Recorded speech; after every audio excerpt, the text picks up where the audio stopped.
السلام علیکم ورحمۃ اللہ وبرکاتہ۔ میں محمد عصمت رضا رضوی نظامی، استاد جامعۃ رضا فاطمۃ الزہرا سورت گجرات درجہ ثالثہ کو ہدایت النحو کا درس پڑھانے جا رہا ہوں۔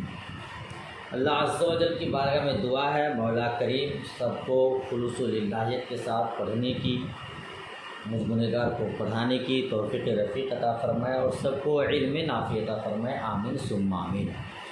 اللہ رب محمد صلی اللہ علیہ وسلم، نحن عباد محمد صلی اللہ علیہ وسلم۔ اللہم رب اشرح لی صدری ویسر لی امری واحلل عقدۃ من لسانی یفقہوا قولی۔ اللہم رب یسر ولا تعسر وتمم بالخیر وبک نستعین یا فتاح یا فتاح یا فتاح۔ بسم اللہ الرحمن الرحیم۔ واعلم ان لفظۃ غیر موضوعۃ للصفۃ وقد تستعمل الاستثناء کما ان لفظۃ الا موضوعۃ للاستثناء وقد تستعمل للصفۃ کما فی قولہ تعالی لو کان فیہما آلہۃ الا اللہ لفسدتا، اے غیر اللہ، وکذالک قولک لا الہ الا اللہ۔ ترجمہ دیکھیے، وعلم اور آپ جانیں کہ لفظ غیرہ موضوع ہے صفت کے لیے، اور کبھی مستثنیٰ کبھی مستعمل ہوتا ہے استثناء کے لیے، اور کبھی مستعمل ہوتا ہے کس کے لیے؟ للاستثناء، استثناء کے لیے۔ جس طرح کے لفظ الا موضوع ہے استثناء کے لیے، اور کبھی مستعمل ہوتا ہے صفت کے لیے، جیسا کہ اللہ تبارک و تعالی کا قول ہے لو کان فیہما آلہۃ الا اللہ لفسدتا، یعنی اگر آسمان و زمین میں اللہ تعالی کے سوا کئی معبود ہوتے تو زمین و آسمان تباہ ہو جاتے۔ ٹھیک ہے، تو یہاں اللہ اے غیر اللہ کس کے معنی میں؟ غیر اللہ کے معنی میں۔ اور اسی طرح آپ کا قول لا الہ الا اللہ ہے کہ اللہ کے سوا کوئی معبود نہیں۔ کیا مطلب؟ یہ لفظ غیرہ جو غیرہ یہ صفت کے لیے موضوع ہے، ٹھیک ہے، استثناء کے لیے نہیں۔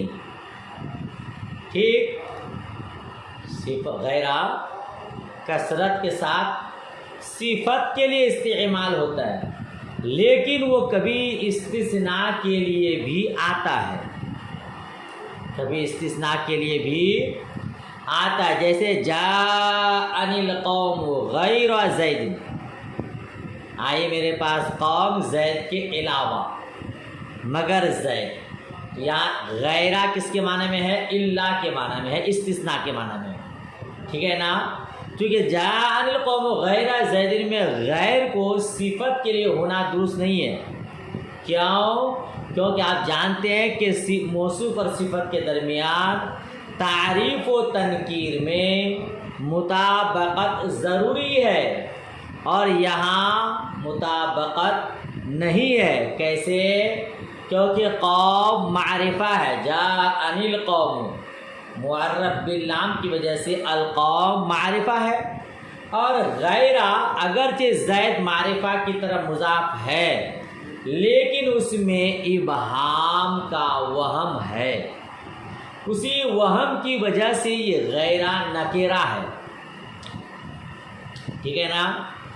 تو القوم موصوف، غیرہ صفت نہیں کہہ سکتے آپ، لہذا غیرہ کو اللہ کے معنی میں لینا ہوگا، یعنی استثناء کے معنی میں لینا ہوگا۔ وہی کہا کہ لفظ غیرہ صفت کے لیے موضوع ہے، مگر کبھی استثناء کے لیے استعمال کیا جاتا ہے، جیسا کہ لفظ الا موضوع ہے استثناء کے لیے اور کبھی استعمال کیا جاتا ہے صفت کے لیے. تو غیرہ صفت کے لیے موضوع ہے اور استعمال کیا جاتا ہے استثناء کے لیے. اس کی مثال میں نے دی جاء القوم، غیرہ زید میں غیرہ صفت کے لیے نہیں ہے بلکہ استثناء کے لیے ہے. ٹھیک ہے. اچھا اب کیا کہا کہ جس طرح الا استعمال موضوع ہے کس کے لیے؟ استثناء کے لیے، مگر کبھی استعمال کیا جاتا ہے صفت کے لیے. اور مثال دیا لو کان فیہما آلہۃ الا اللہ لفسدتا. یہاں الا یہ صفت کے معنی میں ہے، استثناء کے لیے نہیں ہے. کیسے؟ کیونکہ الا لو کان فیہما آلہۃ الا اللہ، یہاں الا واقع ہے الہ کے بعد. دیکھیے آیت دیکھیے، لو کان قرآن شریف کی آیت ہے، لو کان فیہما آلہۃ الا اللہ، تو آلہۃ کے بعد الا واقع ہے. ٹھیک ہے. اور یہاں استثناء متعذر ہے. کیوں؟ کیونکہ یہاں استغراق نہیں ہے، استغراق نہیں ہے. اور اللہ اس میں جلالت کا دخول یا عدم دخول الہ میں یقینی نہیں ہے. لو کان فیہما آلہۃ الا اللہ ہے نا، الا حرف استثناء ہے، الہ مستثنی منہ ہے اور الا مستثنی. لیکن یہاں الا کو استثناء کے لیے ماننا درست نہیں ہے. کیوں؟ کیونکہ اللہ اس میں جلال جو اللہ کے بعد ہے وہ الہ میں اس کا دخول عدم دخول کچھ بھی یقینی نہیں ہے.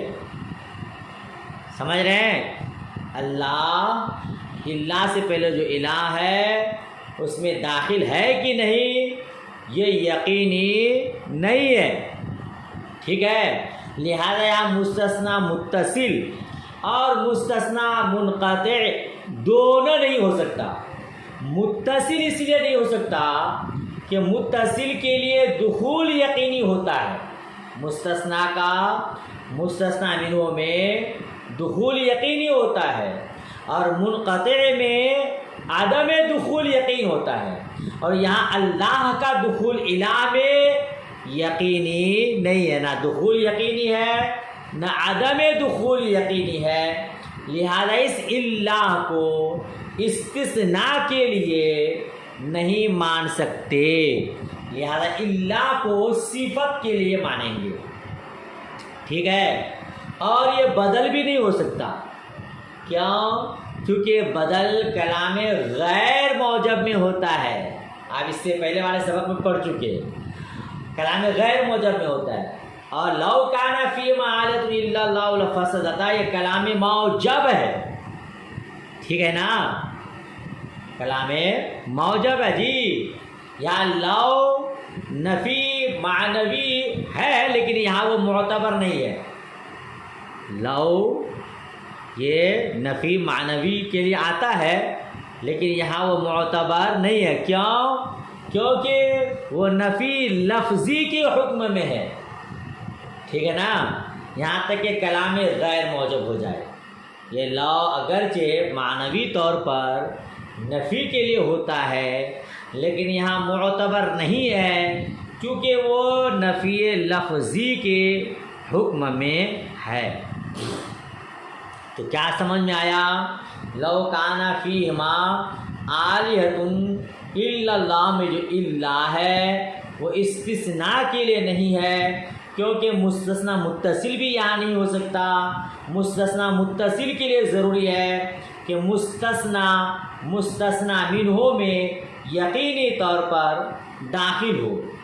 اور منقطع بھی نہیں ہو سکتا کیونکہ منقطع کے لیے ضروری ہے کہ مستثنی منہ میں داخل نہ ہو یقینی طور پر. اور یہاں مستثنی اللہ کا سے پہلے مستثنی منہ ہوتا ہے، اللہ کے بعد مستثنی ہوتا ہے.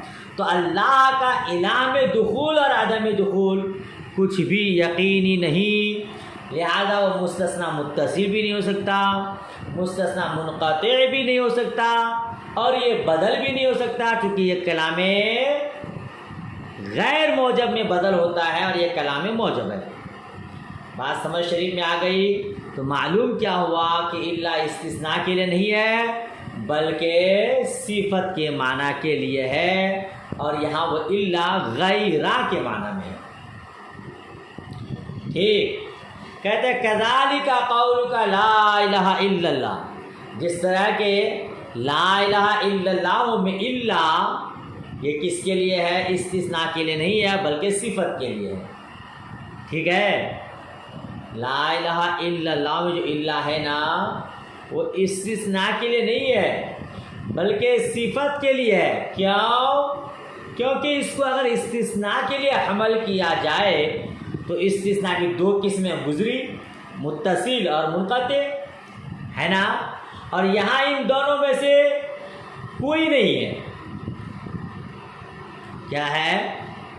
ان دونوں میں سے کوئی نہیں ہے، نہ مستثنی متصل ہے نہ مستثنی منقطع ہے۔ مستثنی متصل یعنی استثناء متصل کیوں نہیں ہے؟ کیونکہ اگر یہاں لا الہ الا اللہ میں الا کو متصل کے لیے مانیں گے تو ماننا پڑے گا کہ لا الہ میں الہ سے مراد الہ محققہ ہونا ضروری ہے۔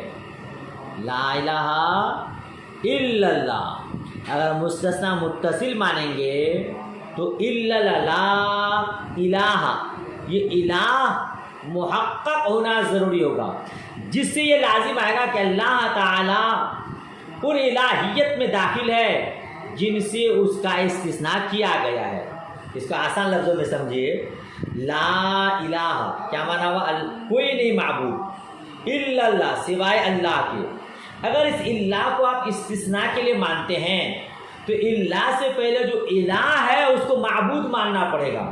معنی یہ ہوگا کہ اللہ کے علاوہ اور بہت سے معبود ہیں، حالانکہ آپ جانتے ہیں کہ اللہ کے علاوہ کوئی معبود نہیں۔ جیسے ہم کہتے ہیں جاء القوم الا زید، آئی میرے پاس قوم مگر زید، یعنی قوم متحقق ہے، اس میں زید داخل تھا مگر زید آیا نہیں۔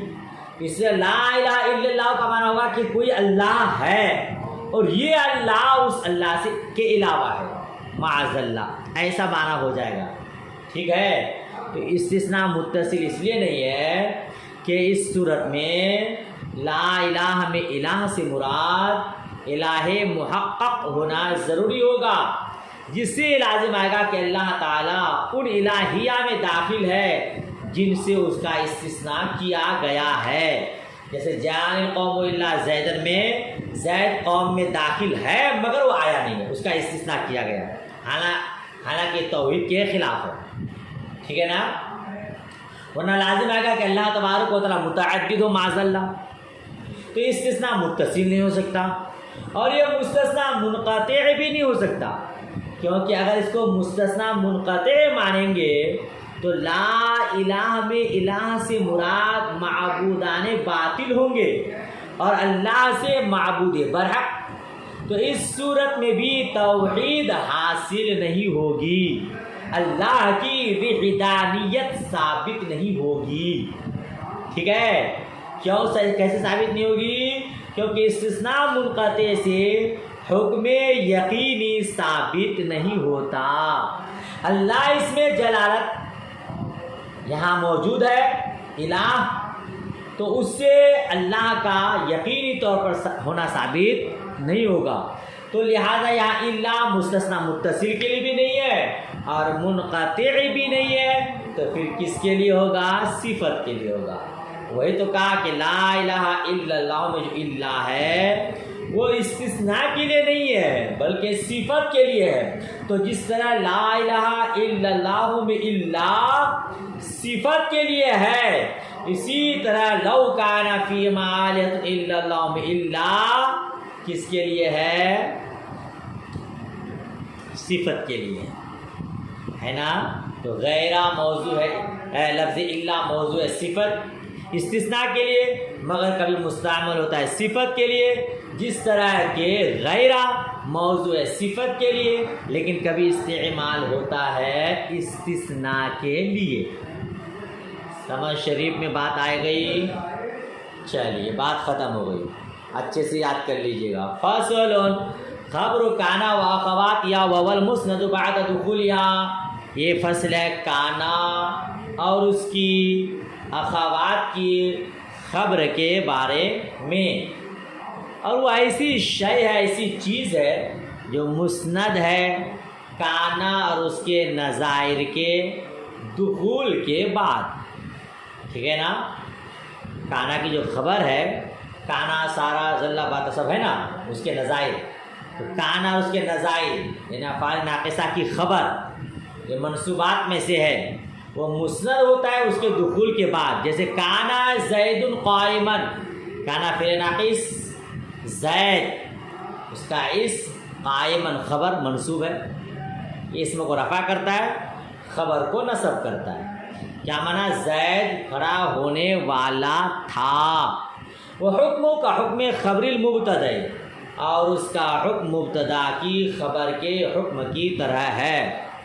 الا انه يجوز تقدیمه على اسماء مع کون معرفتا، مگر یہ کہ جائز ہوتی ہے اس کی تقدیم ان کے اسموں پر اس کے معرفہ ہونے کے باوجود، برخلاف مبتدا کی خبر کے، ٹھیک ہے نا؟ جیسے کان القائم زید، یعنی کھڑا ہونے والا تھا زید، کیا مطلب؟